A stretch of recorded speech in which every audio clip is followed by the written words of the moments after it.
Bum bum bum bum bum bum bum bum bum bum bum bum. The Peter Dislike Show. Bum bum bum bum bum bum bum. I want to reflect on my eating disorder, and I've been doing really well at keeping it under control. And I want to say last night was my first major relapse in probably more like months this time. I used to have one at least every few weeks. This time I went months without a problem. And so it's important to understand what binge eating feels like.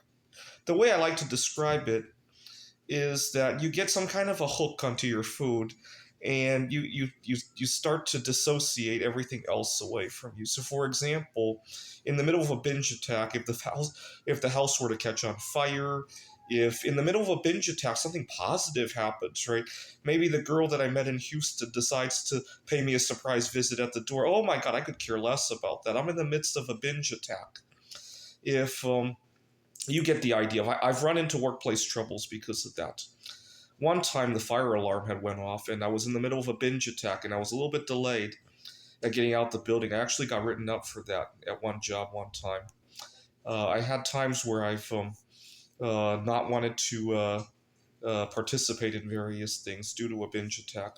Believe me, they cause a lot more trouble than gaining weight or type 2 diabetes or all the other things that come with eating too much. They cause a lot of mental drama as well. Just believe me on that. Anyways, yesterday, I had a long day at work. I had two students who had issues, and on my way home, I finally, we have a Fry's Marketplace on my way from school back home. They had been out of stock of this one food item for God knows how long. I don't even want to say it here because I don't want people to make fun of it. Just understand there's one food item that I've been waiting a long time to get. Finally, they stock up.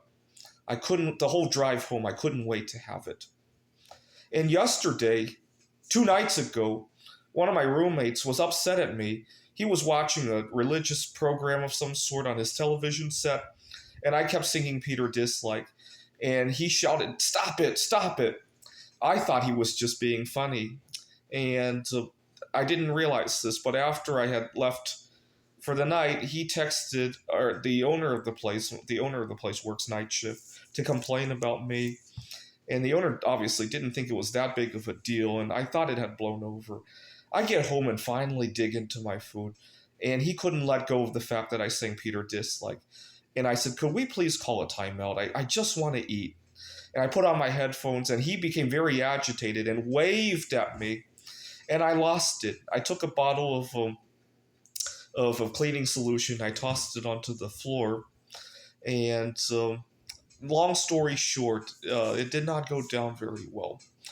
And that's eating disorder for me. That's classic blow up eating disorder. And I don't know how I got that far into a relapse yesterday. Normally I don't get that far into a relapse, but I did try to call a timeout, and he thought I was making excuses. He says, "We all have problems. What's up with your eating disorder?"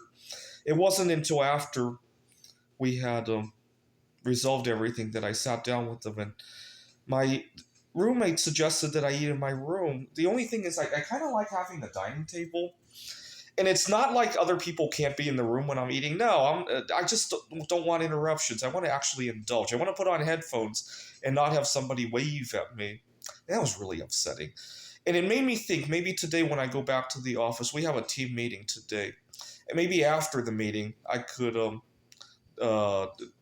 bring this up a little bit with my colleagues before something bad happens, and to be a little bit more open about it.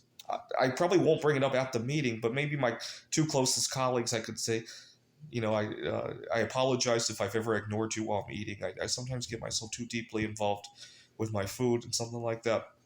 Anyways, I had an eating disorder relapse yesterday, and I might have contributed to the problem by not being open about it in the first place when I first moved in.